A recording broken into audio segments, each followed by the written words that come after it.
Hi guys, welcome back to the channel. FPL Consult here, and today we're gonna do the Game Week 1 template team. Right, so as of now, a template has already emerged. I did all the research to kind of accumulate as much effective ownership in this draft, right? And as the thumbnail has said, 34.3% effective ownership on average for all the players in this draft, right? All 15 of them, right? So that is really high, right? And of course, the criteria for this draft is that they need to be one of the highest effective ownership players in their category, right? Whether it's goalkeepers, defenders, midfielders, or forwards, right? So we're gonna start off with the squad value is 99.5. As shown on the screen, and also there's a 0.5 in the bank, which kind of gives some flexibility to this template draft, right? It does look really good, right? I'm not gonna lie to you guys, I really like this template. And also the formation is 5-3-2, right? So interesting to note as well that the template is still big at the back, right, with 5 defenders. So we're gonna start off in goal, and Mendy is in goal with the highest effective ownership of all keepers at 24.3%, right? So this is not a surprise, right? He's 5 mil, right? And really at this price, he kind of is the best bargain keeper out there, especially for a defense like Chelsea's defense, right? I know in preseason, Chelsea hasn't been doing very well, right? But given that this is just preseason and they are still firming up some deals to shore up the defense, right? Then obviously a lot of people are thinking that at 5.0 mil, Mendy could be a real bargain, right? Over the long run, he could bring in a lot of points for them. So that's why the template is probably going for Mendy in goal.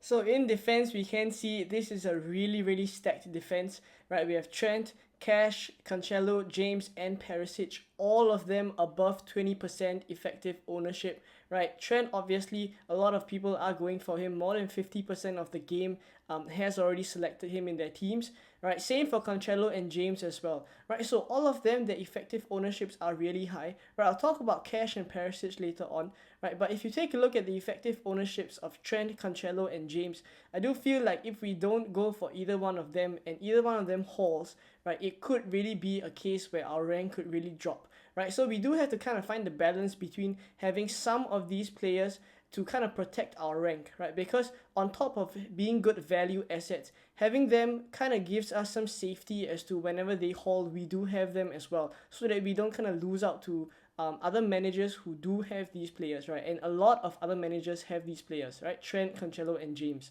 right? So let's take a look at the other two options in defense for this template draft, and that's Medicash and Perisic, right? So obviously, we know that there are a lot of attacking potential in these two players, right? Cash, we know last season has bombed forward a lot, right? Got a lot of points, got a couple of goals as well, right? And for Perisic as well, strong attacking threat there. Even in Inter Milan, he was also playing that wing back position, right? And one of the better players in that position as well, right? We know that he was a winger before, but became a left wing back, right? So we do need to note about the attacking potential of these players, and obviously that is why the template has chosen them as well, right? 20.8% ownership for Cash, and also 32.2% for Perisic, right? So if you take a look at this backline, the average ownership is really high already, right? And obviously 5 at the back seems like the way to go, because a lot of the data that we have analyzed last season also has kind of told us that defenders kind of present the best value for the amount we are paying for them,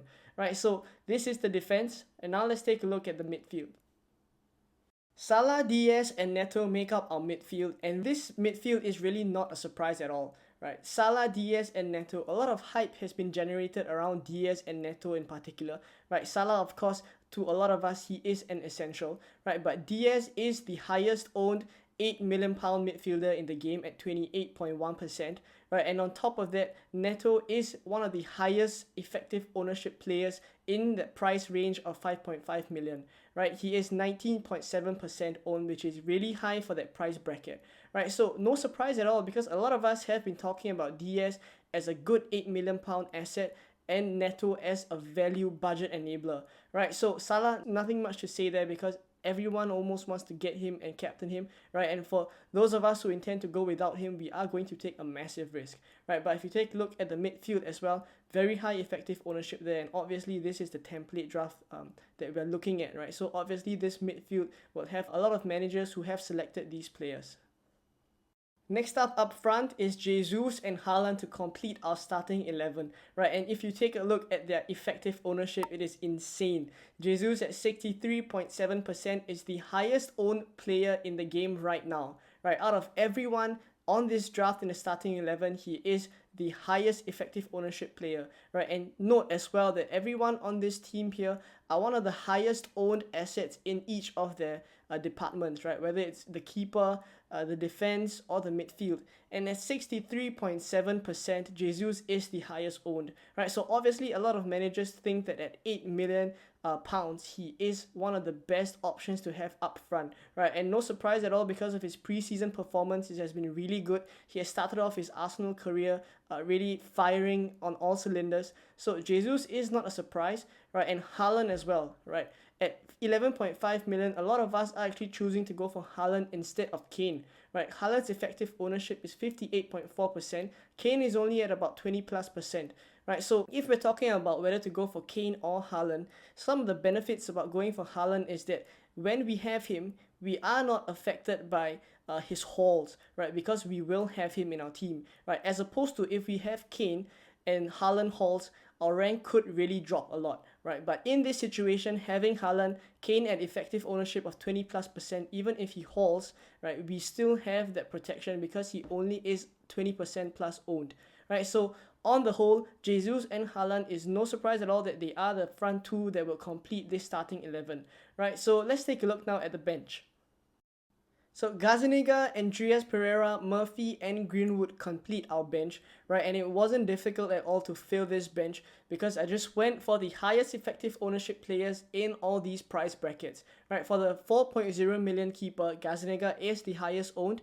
Andreas Pereira, 4.5 million, cheap midfield enabler, highest effective ownership player at the 4.5 million bracket for all midfielders, 23.9%, right, followed by Murphy at 8.2% as well, right? So obviously people see some potential there, right? Andreas Pereira, of course, we know has a lot of hype surrounding him, potentially getting a lot of returns for Fulham as well, right? And then if you take a look at Greenwood, who is the 4.5 million forward for Leeds, right? A lot of us are thinking that he could get some minutes here and there, and that's why the template is also selecting him at 25.9%, right? But something to note as well is that all these enablers, if they get sold really quickly when people wildcard, let's say an early wildcard, which is on for this season, of course, if they wildcard early and we have Greenwood at 4.5 million, and a lot of people transfer him out, then the price of Greenwood could really drop to about 4.4 or even 4.3, right, if we're not careful. So maybe we shouldn't go for Greenwood instead, right? But this is still the template we're looking at. But maybe we can consider another 4.5 million forward so that we don't lose that 0.1 or 0.2 million unnecessarily, right, by just leaving him on the bench, right? But on the whole, if you take a look at this team, right, the effective ownership on average, as mentioned just now, is 34.3%, which is really insane, right? If you think about the grand scheme of things, almost 1 in 3 FPL managers can have this team on average, right? This is just thinking about it from a macro perspective, right? But there is reason why the template is like this, right? And if you analyze this whole team, it is big at the back. It has a good keeper, of course. In midfield, it ticks all the boxes with Salah, an 8.0 million midfielder in DS, and also a budget enabler in Neto. And then, of course, the two up-and-coming forwards, Jesus and Haaland, right? So the template is the template for a reason. And for those of us who want to play safe, this is a very safe team to go with, even 0.5 in the bank as well, right? So the template should be considered, and it is the template for a reason. But that's not to say that those of us who want to go a little bit differential, maybe a different strategy, maybe you want to attack your first few game weeks and then wildcard early, right? Those are viable strategies as well, right? But for those of us who want to go safe, this is looking like a really strong draft and one that you can consider maybe making a few changes here and there to the players that you want. But in essence, this draft looks really good as a starting point for the template. Right, so I hope you guys enjoyed this video. I hope it was useful for you.